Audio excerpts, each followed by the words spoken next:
এটা সিনেমা থেকে কোনো অংশে কম না। আমার নিজেরই দেখে মনে হচ্ছিল সিনেমাই দেখছি, মনে হচ্ছে যে এটা আসলে সিনেমা হলে দিলে মনে ভালো হতো।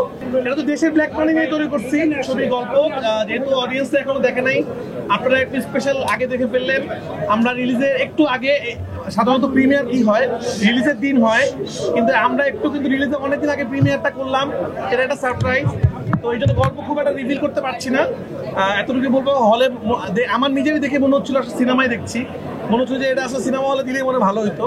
যাই হোক, দর্শক আসলে ঘরে বসে এই সিনেমাটা দেখবে, মানে সিরিজটা দেখবে।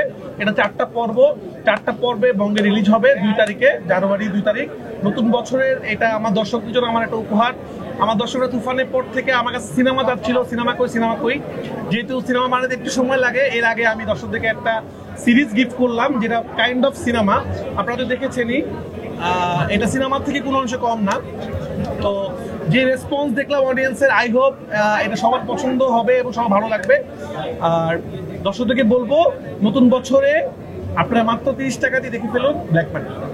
দেখেন, আমরা আসলে এই আজকে প্রেস কনফারেন্সে এই ধরনের কথা উত্তর দিতে চাই না, কারণ আমরা বলতে চাই সিনেমাটা আপনারা দেখেছেন, যারা দেখেছেন তারা বলবেন সিনেমা কেমন লাগলো। তো আমরা আসলে আমাদের যে বক্তব্যগুলো সিনেমাতে, কারণ এই ধরনের কথা বললে অনেক লম্বা হয়ে যাবে কথা। তো আমার মনে হয় আমি দর্শকদেরকে শুধু বলবো, ব্ল্যাক মানি দেখেন, আপনার পয়সা, আজকে সবাই হল থেকে বের হয়ে বলছিল পয়সা উসুল।